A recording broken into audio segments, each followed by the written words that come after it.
Good afternoon. We'll call to order this meeting of the Urban Renewal Authority. Roll call, please. Commissioner Dennehy. Here. Commissioner Grantham. Here. Commissioner Hamrick. Here. Commissioner Reeser. Here. Commissioner Schmisher. Here. Commissioner A. Smith. Absent. Commissioner B. Smith. Here. Commissioner Stein. Here. Commissioner Tracy. Here. Commissioner Worthington. Here. Chairman Payne. Present. Thank you.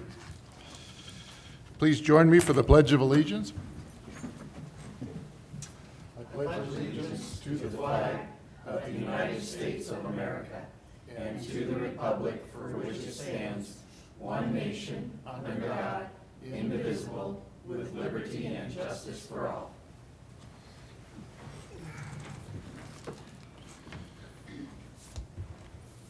See if there's any citizens requesting to speak. I see nobody here, so we'll move on.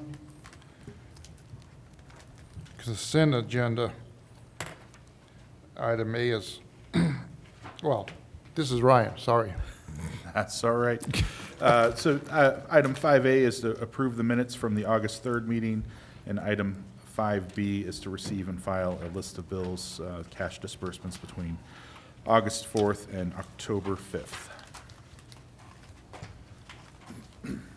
Move to approve the consent agenda. Second. Okay, any discussion? I would just note, Mr. Chair, that it looks to me that we've got our first TIF disbursement on the agenda, so that's a milestone for us. It is. How about that? Okay, I'll need a motion to approve the agenda and consent agenda. You just got it.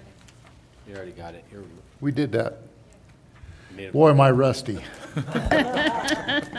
Yeah, it's been a while. Okay. All right. Let's move on to a financial report. I need to call the vote, sir. Oh, sorry. Call for a vote. Sorry. I'm Commissioner- really rusty. Commissioner Dennehy. Aye. Grantham. Hamrick. Aye. Reeser. Aye. Schmisher. Aye. B. Smith. Aye. Stein. Aye. Tracy. Aye. Worthington. Aye. Chairman Payne. Aye.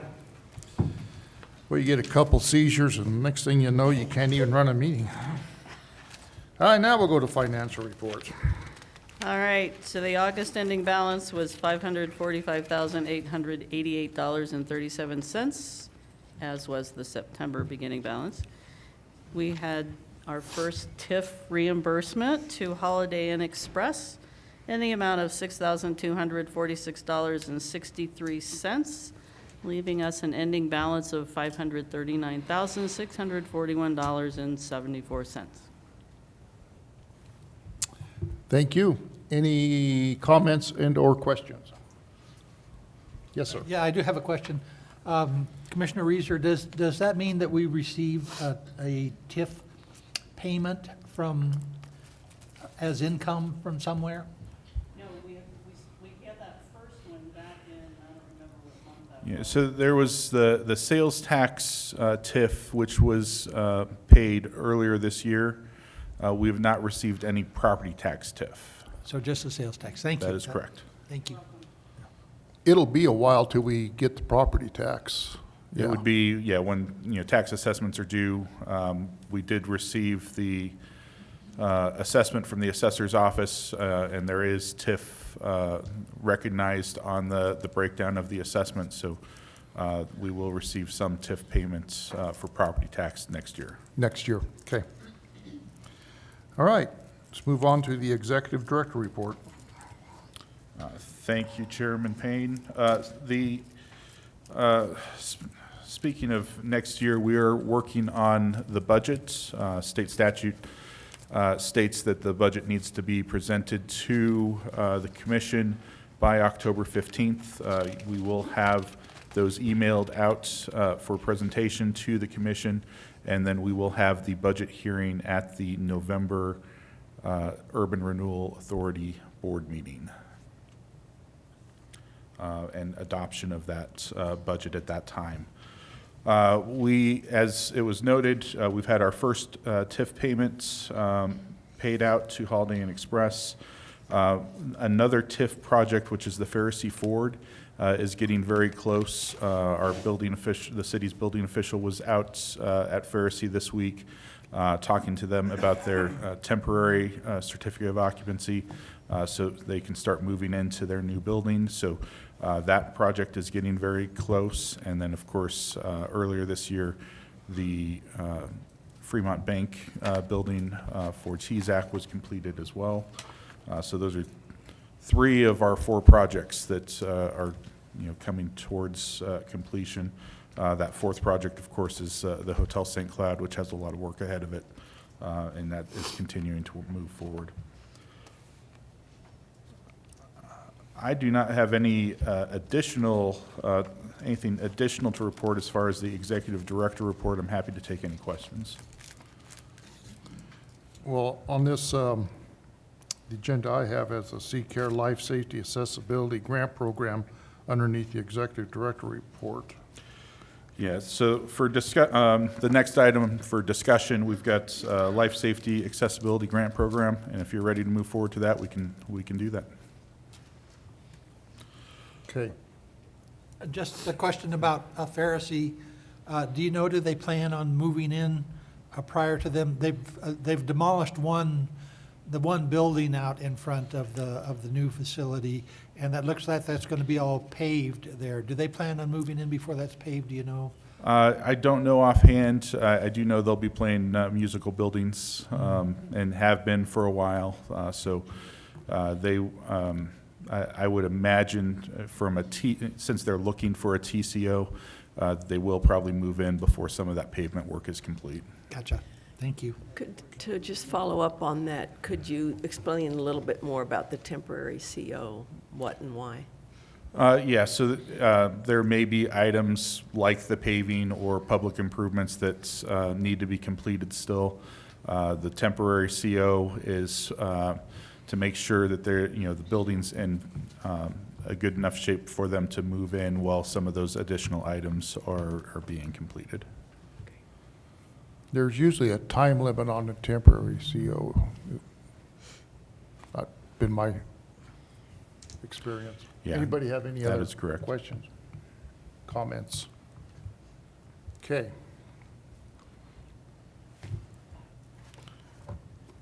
So then we have these grant programs to discuss, the facade and building systems.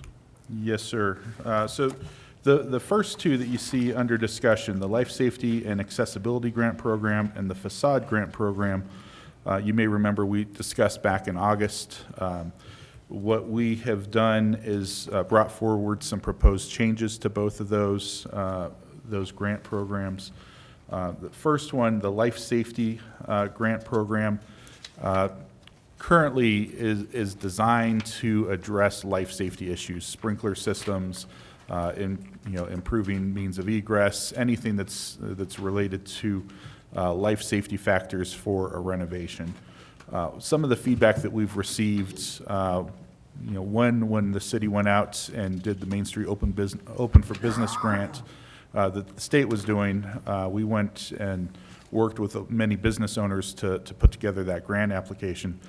Some of the feedback that we got during that grant application were, the need for assistance with accessibility issues when some of these buildings are changing use or occupancy. It triggers different provisions within the building code. And in order to help facilitate some of those changes, we're proposing adding accessibility to the Life Safety Grant Program as an additional other items that would be considered as eligible expenses under the grant program itself. Anybody have any questions? Yes, go ahead. Thank you, Chairman Payne. I'm curious if you could speak a little bit about the outreach that's been done with businesses since our last meeting. I think we took last month off because we were waiting to do more research and have more conversations with local entities. Really glad to see the accessibility component added to the Life Safety Grant Program, but I'm wondering if it goes far enough and if it reaches enough of the aspects that we're that folks were excited about under the possible Open for Business grant program. Thanks. Yep. Rick Harmon, our Economic Development Manager, and Brandy Sheets, our grant writer, both went out into the community. They spoke with many of the folks, businesses who applied for that Main Street Open for Business grant. And, you know, in all three grants that we're proposing today, or changes that we're proposing today, that was the feedback. So, you know, the current programs that we're offering, the business community felt didn't go far enough. And that's why we're, you know, suggesting the change of adding accessibility to life safety. When it comes to the facade grants, it was a 50-50 match, $2,000 up to $2,000. So that would be a $4,000 total project. Because of that outreach, what we're now proposing is up to $7,500 with a 75% or 25% match from the business owner. So that would be up to a $10,000 project. The feedback was that these programs, they're not enough to incent somebody, a business, to take on all the additional work. It just, from a dollars and cents standpoint, it just wasn't enough to be an incentive for that. Going back to the Main Street Open for Business grant, some of those additional things that were eligible in that grant from the state is why we created the business or the building systems grant, because some of the things that were eligible were HVAC, making energy improvements and things like that. So that's really why we created a third category for the commission to consider, because the other two grants didn't necessarily cover those particular aspects of the Main Street Open for Business grant. Any other questions or comments? Go ahead. Chair, thank you, Chairman Payne. My only questions were really whether there were a few more places in the draft that needed to have ADA added, like on page 3. It's just a wording question. Page 3, where we're talking about Roman numeral 5, request for the Downtown Life Safety Grant. Do we need to add in ADA there for the wording? Also on page 5 and on 5, it's just the name of the application, and on page 8 at the top. So it's just really just wording. And I don't know, maybe that was all I caught, but it wouldn't be a bad idea to kind of review all the text again to see if there's more places that wording needs to be added in. Commissioner Tracy, I got the first few. You also mentioned page 8. Yeah, 8 was just the at the application top. name, yeah. Yeah. And then, I think, I have to look back. And, well, 8 was at the top of the page. 5 was the application name, Yep. page 5. Okay. Those are good catches, and we can certainly make those changes, absolutely. So the grant maximum is $50,000. I guess, is that enough? Or did we discuss that in August? Is it matching? So for the life safety and accessibility grant, it is currently $50,000. It's a 75%. The urban renewal covers 75%. The business would cover 25%. And we've had a few participants that have used it. The post office renovation for Fremont Center of the Arts used it. Fremont Provisions used it, and World's End Brewing has used it. And I think from the perspective of helping out, I think the $50,000 is in that ballpark. Some of these improvements, like adding a sprinkler system to a building, sometimes those can get into 6 figures and up. Okay. But So it helps some, but. it helps some, but I think the flip side of that is we still have to watch the budget of the URA and make sure that we still have funds Right, available. we still have a budget to deal with, so, yeah. Okay, go ahead. Are you finding whether, to turn myself off, are you finding that it's building owners or the renters that are usually applying for the grants? So in the case of the Fremont Center for the Arts, I think it was the building owner that applied. Fremont Provisions, that's a building owner. They own and operate in that particular case. In the case of World's End Brewing, that it was the tenant that applied. So you were actually split right down the middle. Okay, yeah, okay.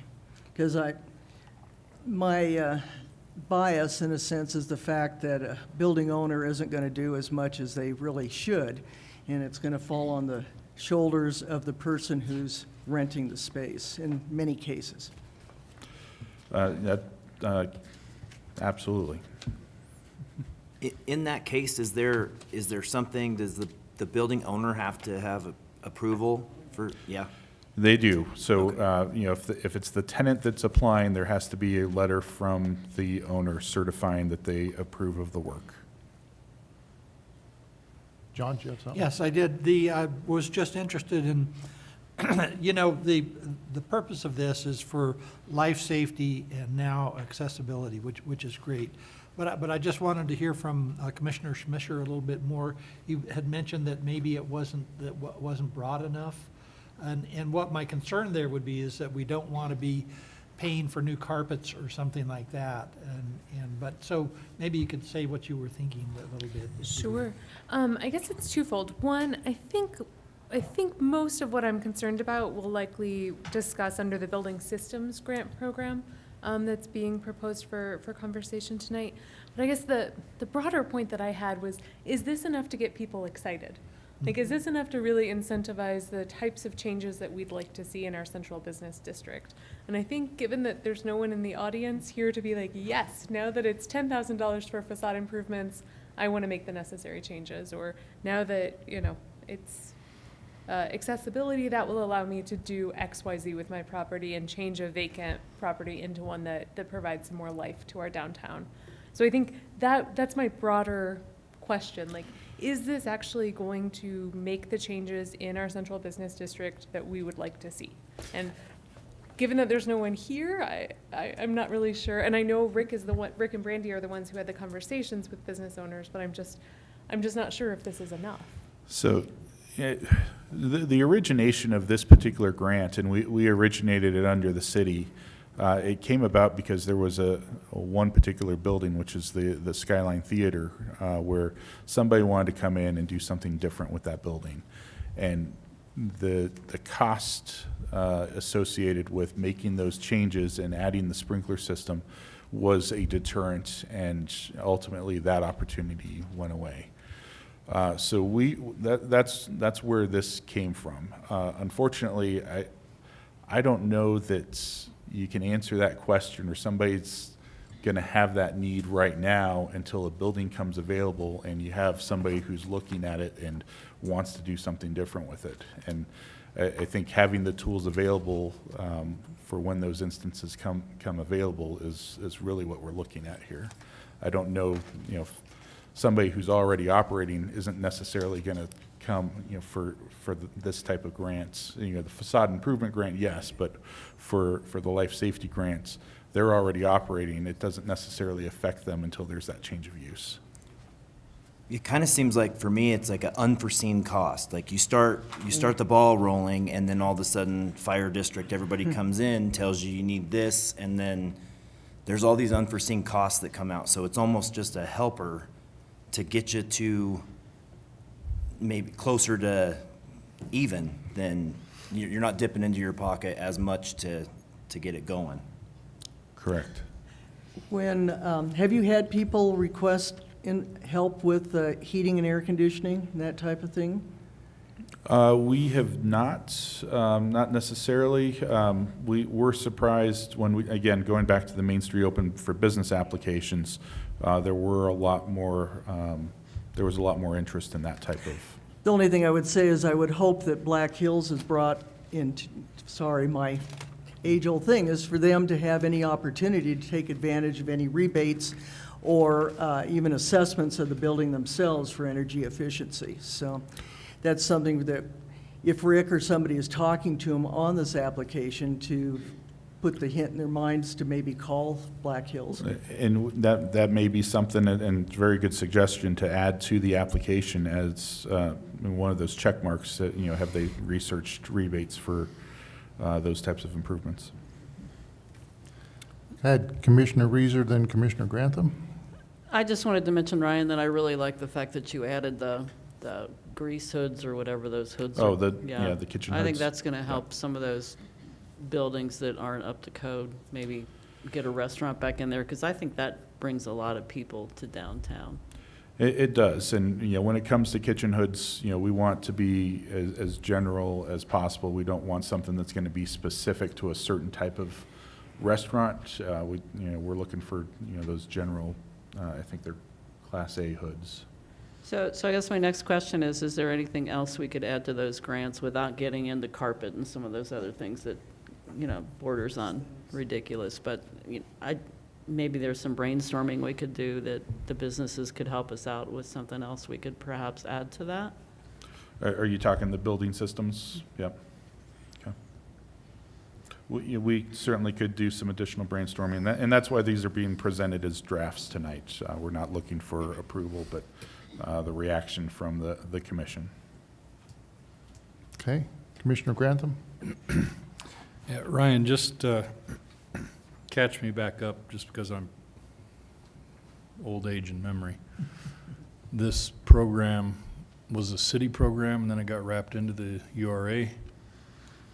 Both the life safety grant and the facade improvement grants started off as city programs because we did not have an urban renewal authority to run those types of programs. So what's the source money for the grants? For the urban renewal now, we have the Will it be the TIF? it would be the sales tax TIF. Okay. Yep. And plus our nest egg, what we've got. Yeah, right now. plus the nest egg. Okay. So I guess just looking at it from the how it works, any amount up to $50,000 per property can be, and that's up to 75% as well, right? Those are those $50,000 or 75% or 75% and up to 50,000. Yeah, so we'll cover up to $50,000, 75% of the project. Okay. But if it's, and these are typically going to be requirements that they wouldn't otherwise do, like you mentioned with that one property. If you mentioned that something might be required, that would require $100,000, they'll get up to 50. Correct. Okay. Okay, that was what I was wondering. What, for instance, on the two projects that you mentioned, what were the dollar amounts that this paid for them? Let me see here. I believe that's in our cover memo. It is. I'm trying to get back to that page. 135,000, I think is the total, if I read that correctly. So of the three projects, 101,000 total. I don't have the individual breakdowns per project. So was that before there was a limitation on the 50,000? No, that's three separate projects, so three separate buildings. Okay, I thought we were talking about two. Ryan, I believe the post office was 50,000. I was on that board at the time. Okay. Okay, John? So we are doing somewhat of a dance here because we do just have a nest egg and we are starting to get sales tax TIF, but it's going to be a year until we see property tax TIF start coming in. How hard will it be for us? You know, the problem that we've got is that some of these projects are projects of opportunity, like the theater. It's when someone's there and says, I want to do something, that you need to be able to respond. And I think it is a concern, the 50,000 is probably not enough in the long run. But how difficult will it be for us as a URA board to come back and raise that amount once we perhaps have a little more money to play with? I don't think it's a challenge. We'd go through the same process that we're going through right now. We'd come back and ask permission and approval to raise those amounts if we need to. So you do have, Commissioner Hamrick, you mentioned the property tax TIF. We are getting close to the time where another sales tax TIF will be paid out to the urban renewal as well. So we'll have those payments coming in as well, and those will all be presented in that budget that I mentioned earlier tonight that will be presented to the board by the 15th. Will you indicate in the budget what you think we're going to spend on these two programs and possibly third program? Correct. Each one will have its own line item in the budget, and we'll have a budgeted amount specific for each one of these grant programs. And isn't it true that really these are kind of project related? In other words, it's not so much current occupants that may make use of this, or have we seen that going on? Or? I think with the case of the facade grant, it was the current occupants that have used Sure. that, and I think you'll continue to see that. I think if we add something like a building systems grant, you probably will see current occupants use that. I think the one where it's more hazy on the usage, it's going to be the life safety and accessibility, because that is really triggered by the change of use and change of occupancy. If a project came in, such as the theater again, because if I remember right, the total fire system there was like 175,000, I think. I think it was 120, 125. 120, 125. And if we had something like that, you could always bring it back to this board and ask for an increase. I mean, if that was a go, no-go situation, that we just didn't have enough money in the kitty to make that happen, you'd be able to come back to us, would you not? We could. We're also going to try and help the applicant in other ways. Especially when you're talking about downtown, some of those buildings are historic buildings. They're eligible for designation, and once they're designated, then they're eligible for additional tax credits. So there's other ways to help other than just the grant money. So this is, when you're looking at these projects, this is just one piece of that entire puzzle. So from that perspective, we've put in a lot of additional tools that weren't there 5 years ago, and trying to find other ways to help these projects get all the way through. And to emphasize that a little bit, the future really, for someone who wants to do something with a building, compared to 5 years ago, things look fairly a lot easier. There's a lot more tools that can be available to help someone achieve the development of a building. Yes, sir. Thank you. Okay, anybody have anything else? I just have one more thing. And obviously, there's an application process to grants, and there's qualifiers that have to be met. So everybody that applies automatically doesn't receive anything, correct? Correct. Yeah, we have grant review teams, which typically involve building official, myself, Rick Harmon. I believe Brandy Sheets, our grant writer, is involved in that process. And then we also involve outside agencies like the fire district. So, especially for something like life safety, we want to make sure that when we receive these types of applications, that the project is worthy of the funds, and that we're meeting all of the needs behind the intent of these grants. And was there ever a time that the grant was offered that there was not an applicant and that we went like a year without issuing the grant? I think when we first started the life safety grants, I don't remember from inception to when that first application came in. There may have been a lag there, but since we've had it, we've been using it. Okay. Okay, any other questions or comments? Would entertain a motion to approve the Life Safety and Accessibility Grant Program with the corrections that Commissioner Tracy mentioned. Mr. Chair, Yes, sir. just real quick, before we get to a motion on that, I guess my concern on this, Ryan, maybe it's out of my own ignorance and not understanding it, but we're adding this to, and I get it actually, because some of these requirements are just, it's not that the city is making this stuff up.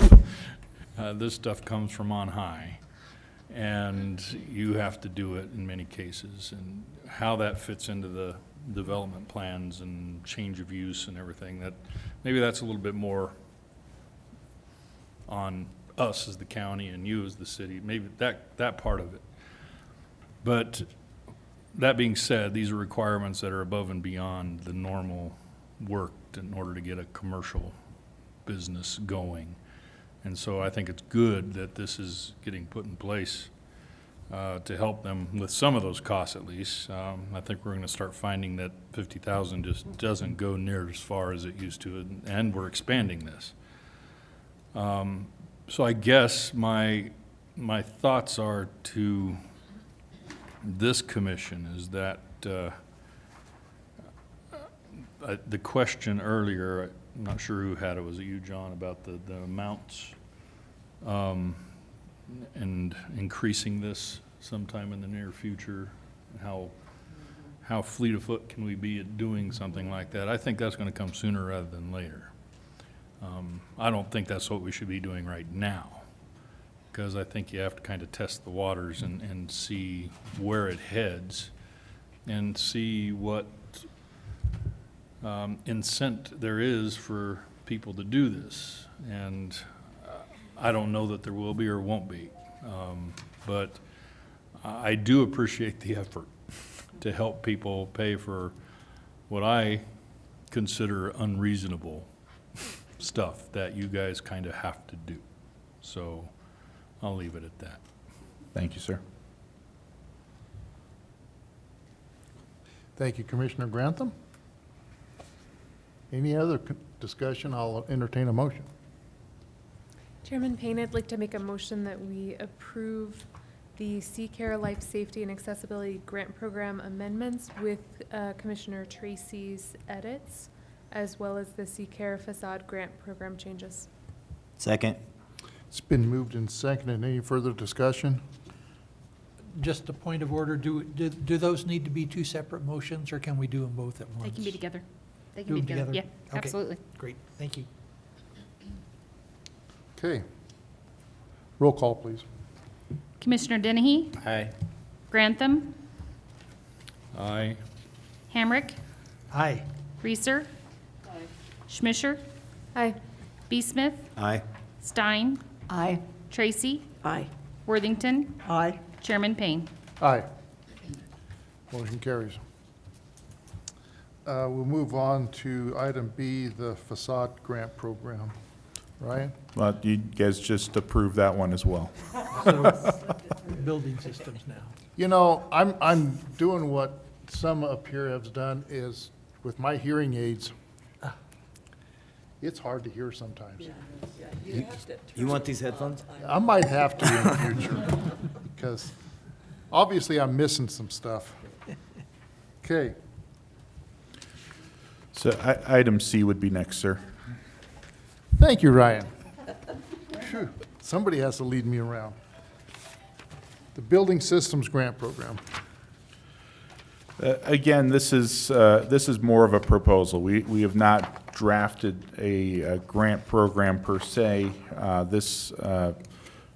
This came about because of that Main Street Open for Business grant that the state had out there, and the large number of applicants that we put together to apply for that grant. A lot of those items were more around, updating HVAC systems, energy efficiency,